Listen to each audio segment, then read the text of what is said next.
Olá, somos da CarbonFi, o podcast da Carbon Business School, a sua escola de negócios focada em mercado de crédito de carbono e finanças regenerativas. E hoje a gente vai mergulhar numa história que, olha, parece sair da ficção científica, mas que tem implicações bem reais para o futuro da energia. E também para a estratégia de empresas gigantes, sabe? Com reflexos até aqui no Brasil. O ponto central é um movimento, eu diria, surpreendente. Uma gigante do petróleo, a italiana Eni, fazendo uma aposta bilionária em fusão nuclear. A informação vem de dados da CarbonFi e destaca isso. A Eni, uma das maiores do mundo em petróleo e gás, está investindo pesado, coisa de US$ 1 bilhão, numa parceria com a Commonwealth Fusion Systems, a CFS. E não é qualquer empresa, né? A CFS é uma spin-off que saiu do MIT, lá de Massachusetts, uma instituição de peso.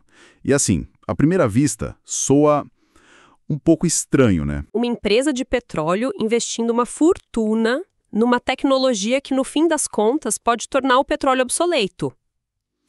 E justamente por isso, esse anúncio está sendo visto como um ponto de virada, um divisor de águas mesmo. Talvez o sinal mais claro até agora de que a fusão nuclear está saindo da teoria, sabe? E virando uma fronteira real na corrida global pela energia. Ok, vamos tentar entender isso melhor. Exato. E para entender a real dimensão dessa aposta da Eni, a gente precisa ter uma ideia do que é a fusão nuclear. Assim, tentando simplificar bastante. É o mesmo processo que acontece no Sol. Nas estrelas. Tipo energia do Sol. Isso. Basicamente, você pega átomos leves, como o hidrogênio, isótopos dele, né? E força eles a se unirem. Isso sob condições extremas, de muita pressão, muita temperatura. E aí, o que acontece nessa união? Eles formam átomos um pouquinho mais pesados, mas o ponto-chave é que eles liberam uma quantidade, assim, colossal de energia. Muito mais do que a fissão nuclear que a gente usa hoje. Entendi. É o processo do Sol, mas fazer isso aqui na Terra, de forma controlada, sempre pareceu um desafio. Quase impossível, não é? As temperaturas são absurdas. Sem dúvida. Os desafios são enormes. Pensa só, aquecer um gás a centenas de milhões de graus Celsius. É mais quente que o centro do Sol. Nossa! E depois tem que confinar esse gás super quente, que a gente chama de plasma, de forma estável, para a reação de fusão acontecer e se manter. Não é simples. Por isso que, apesar da gente conhecer a teoria há décadas, a prática é tão complicada. Mas a promessa deve ser muito boa para justificar tanto esforço, imagino. A promessa é o que move tudo isso. Pensa nas vantagens. Uma fonte de energia que seria potencialmente ilimitada. Ilimitada? Como assim? Porque o combustível principal, o deutério e o trítio, que são isótopos do hidrogênio, podem ser tirados da água do mar e do lítio. E esses materiais são muito abundantes na Terra. Da água do mar? Exato. E seria uma energia 100% limpa. Zero emissão de gás carbônico ou outros gases de efeito estufa na operação. Isso é fundamental hoje. E tem mais. É intrinsecamente segura. Diferente da fissão, não tem aquele risco de derretimento do reator, sabe? Nem produz lixo radioativo de longa duração em grande quantidade. Certo. Por tudo isso, a fusão é chamada de santo graal da energia limpa. É a busca por essa solução quase perfeita. Entendido. Uma fonte de energia ideal no papel. E a Commonwealth Fusion Systems, a CFS, onde ela entra? O que ela fez de diferente para atrair um investimento desse tamanho da Eni? Então, a CFS surgiu justamente para atacar um dos maiores problemas da fusão: o tamanho e o custo dos reatores. O modelo mais comum para tentar a fusão controlada é o tokamak. Tokamak. É basicamente uma câmera em forma de rosquinha, um anel, onde o plasma, aquele gás super quente, é preso por campos magnéticos muito fortes. Certo. A grande sacada da CFS, que veio lá do MIT, foi desenvolver uma nova geração de ímãs.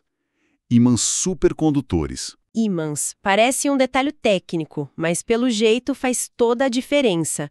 O que esses ímãs têm de especial? Eles são especiais porque usam materiais supercondutores que funcionam a temperaturas um pouco mais altas. Quer dizer, ainda é muito frio, mas é mais fácil de alcançar do que antes. Uhum. E o principal, eles geram campos magnéticos muito, mas muito mais fortes que os ímãs que eram usados nos tokamaks antigos. E um campo magnético mais forte significa? Significa que você consegue confinar o plasma de forma mais eficiente e num espaço menor. Ah, E o que isso quer dizer na prática?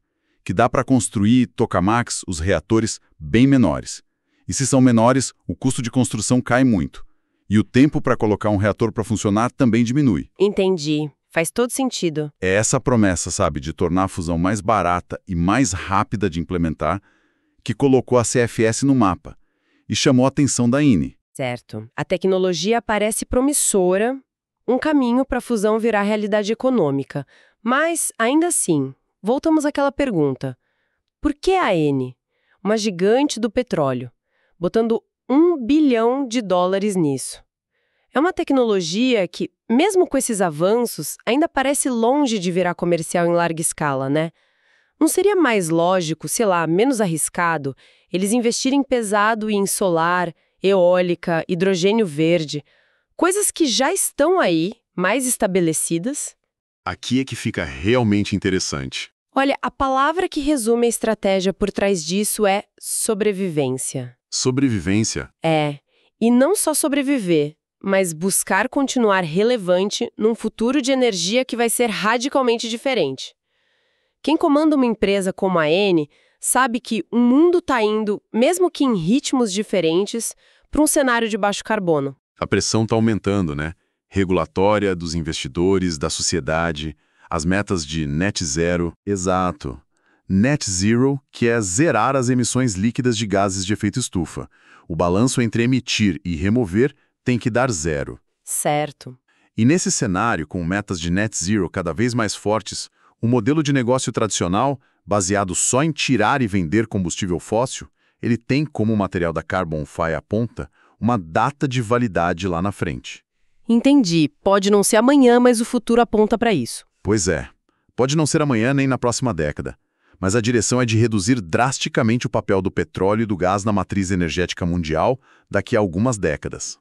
Então, é como se proteger do fim do próprio negócio principal deles. Tipo um hedge, que o pessoal do mercado financeiro fala. Precisamente. É um hedge estratégico de longuíssimo prazo. Não é caridade, é negócio. Estão usando uma parte do lucro de hoje, do petróleo e gás, para investir em opções que podem garantir que a Eni continue sendo uma grande empresa de energia lá na frente, mesmo que esse futuro não use fóssil. E por que fusão especificamente? E não só as renováveis que já estão mais maduras? Porque a fusão, se der certo, oferece uma coisa que a solar e a eólica, por serem intermitentes, não conseguem entregar sozinhas: energia de base. Constante, 24 horas por dia, 7 dias por semana. Ah, a questão da intermitência. Exato. E com uma densidade de energia altíssima, sem emitir carbono. Seria uma solução em escala global para substituir a geração fóssil. É uma aposta no que a gente chama de Deep Tech. Deep Tech. Ouço muito esse termo. São aquelas tecnologias que vêm de ciência bem profunda, demoram para desenvolver, mas que podem mudar tudo, né? Correto. Nascem da ciência fundamental, muitas vezes em universidades, laboratórios. O caminho até o mercado é longo, caro, cheio de risco, mas o potencial de impacto, se der certo, é gigantesco. Fusão nuclear é um exemplo clássico. A Eni está apostando que vale a pena correr esse risco para ter acesso a essa tecnologia lá na frente. E a parceria com a CFS? Como funciona na prática? Funciona como uma simbiose, sabe? Bem interessante. A CFS entra com a ideia, a inovação, a propriedade intelectual que veio do MIT. Mas transformar um protótipo de laboratório numa usina comercial é um salto enorme. Exige muito mais que ciência brilhante. E aí entra a Eni. Aí entra a Eni. O que eles trazem, além do dinheiro? Imagino que a experiência deles com projetos gigantescos conte muito. Exatamente. A Eni traz o capital massivo, claro. Isso é fundamental para bancar os custos enormes de pesquisa, desenvolvimento, construção, mas traz também uma experiência gigante em engenharia de larga escala. Certo. Gerenciamento de projetos complexos. Eles fazem isso há décadas com plataformas de petróleo, refinarias. Sabem operar infraestrutura de energia complexa, têm acesso a fornecedores do mundo todo, sabem lidar com regulação. Entendi. É a capacidade de fazer acontecer em grande escala. Essa mistura. Ciência disruptiva da CFS com a capacidade de execução industrial da Eni. Isso torna a parceria muito forte e, quem sabe, pode acelerar o desenvolvimento da fusão. Faz sentido. E se a gente olha o quadro geral, a Eni está diversificando o portfólio dela para o futuro. Eles continuam investindo em petróleo e gás para o curto e médio prazo, claro, mas ao mesmo tempo estão construindo opções para o longo prazo, como a fusão, além de investir em renováveis, biocombustíveis. É um reconhecimento de que o jogo está mudando. É um reconhecimento pragmático de que o cenário da energia está mudando muito rápido e ficar parado não é uma opção. Faz todo sentido como estratégia. É quase como eles dizerem: se o futuro da energia vai mudar, a gente quer estar lá na frente dessa mudança, mesmo que seja investindo na tecnologia que pode um dia acabar com o nosso negócio atual. E essa movimentação lá fora faz a gente pensar aqui dentro, né? Como essa aposta da Eni na fusão ecoa no Brasil, principalmente olhando para a nossa maior empresa de energia, a Petrobras. Sem dúvida. Essa é uma implicação direta e muito importante para o nosso debate estratégico aqui. O material da CarbonFi levanta essa questão bem diretamente. Será que a Petrobras deveria pensar num caminho parecido? Será que a nossa empresa, que também é gigante em óleo e gás, deveria estar fazendo apostas mais ousadas nessas tecnologias de energia radicalmente novas? Nessas deep techs que podem definir o cenário daqui a 20, 30, 40 anos? É uma pergunta difícil, né? A realidade da Petrobras é diferente da Eni em vários pontos. Acionistas, mandato, regulação. Mas o ponto estratégico parece válido, não? Exatamente, não é para copiar a Eni, mas para refletir sobre a mensagem que esse investimento passa. É um alerta. Um alerta. Um alerta forte. Sobre a urgência da gente acelerar a diversificação da nossa própria economia, da nossa matriz energética, que ainda depende muito de combustível fóssil, de commodity. Entendi. Enquanto uma grande petroleira europeia investe bilhões para talvez tornar o próprio produto principal menos relevante no futuro, a gente aqui como país ainda debate muito a expansão da fronteira do petróleo. O movimento da Eni mostra que o pensamento estratégico em algumas das maiores empresas do setor já está olhando muito além do hoje. E tem a questão da inovação que você falou antes. A própria origem da CFS dentro do MIT, isso também serve de lição para a gente. Serve, e muito.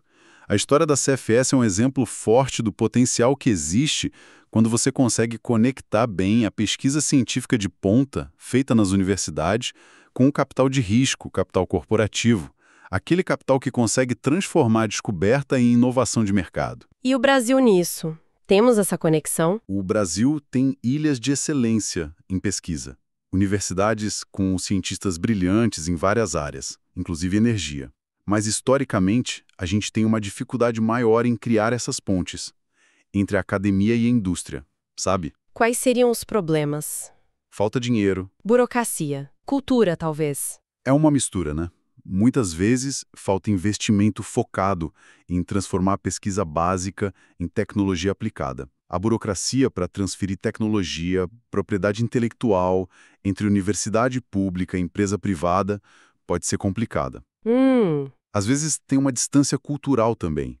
O mundo acadêmico, focado em publicar, em avançar o conhecimento, e o mundo dos negócios focado em produto, mercado, lucro. Certo. E talvez falte um ecossistema mais forte de venture capital que entenda de deep tech, que entenda os ciclos longos de desenvolvimento, os riscos altos. E que tipo de pontes a gente poderia construir para ter mais casos como o da CFS aqui?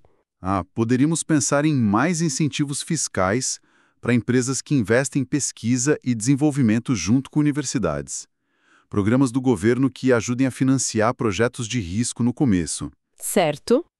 Criar escritórios de transferência de tecnologia mais ágeis, com mentalidade de mercado dentro das universidades. Incentivar fundos de investimento com foco específico em deep tech brasileira. E a cultura. E, claro, uma mudança de cultura, que valorize mais o empreendedorismo que vem da ciência, a colaboração universidade-empresa. A história da CFS, agora com a força da Eni, devia inspirar a gente a olhar para o nosso próprio potencial aqui e pensar em como destravar isso. Fica bem claro, então, que esse investimento da Eni na CFS é muito mais que só uma transação financeira gigante. É um movimento cheio de simbolismo. Com certeza. Representa um dos primeiros sinais, talvez, de que a velha guarda da indústria fóssil está buscando ativamente não só se adaptar, mas se reinventar para um futuro de energia bem diferente. Exatamente. É um sinal de que, para algumas dessas empresas, o melhor jeito de prever o futuro da energia não é só ficar olhando gráfico e tendência, é participar ativamente da construção desse futuro, mesmo que isso signifique apostar em tecnologias que hoje parecem coisa de filme. É como se a Eni estivesse comprando um lugar na primeira fila Talvez até no palco. da próxima revolução energética. E mesmo que a fusão ainda tenha desafios enormes pela frente, a entrada de um jogador com o peso financeiro e a engenharia da Eni muda o jogo, não muda? Muda sim, com certeza. A corrida para construir a primeira estrela na Terra, como chamam essa busca pela fusão, ganhou um patrocinador de peso. Isso acelera as coisas. Não é garantia de sucesso, claro. A ciência e a engenharia da fusão ainda são incrivelmente complexas, mas injetam capital e uma credibilidade enormes na área. Pode acelerar o desenvolvimento, atrair mais gente boa, mais investimento de outros lugares e legitima a fusão como uma opção séria para o futuro da energia global.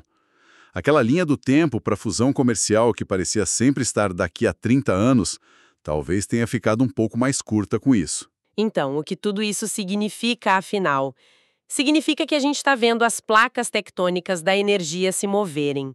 Essa aposta bilionária da Eni na fusão é um capítulo fascinante dessa mudança e obriga a gente a pensar sobre estratégia de empresa a longo prazo, o futuro da energia, o papel da inovação Deep Tech Exato. e, claro, sobre as implicações e os caminhos para o Brasil nesse cenário global que está mudando tão rápido, a tensão entre a energia que a gente precisa hoje e as apostas radicais para o futuro está mais clara do que nunca. Pois é, e talvez a reflexão final seja essa.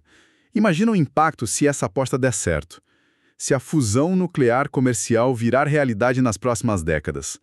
Ela não seria só mais uma fonte de energia limpa. Seria o quê? Ela poderia redesenhar completamente o mapa geopolítico e econômico da energia no mundo. É uma possibilidade transformadora que, graças a investimentos como esse da Eni, está um passinho mais perto de sair da ficção científica. Uma perspectiva e tanto para a gente acompanhar. E para mais conteúdo sobre o mercado de crédito de carbono e finanças regenerativas, siga a CarbonFi para se manter sempre atualizado.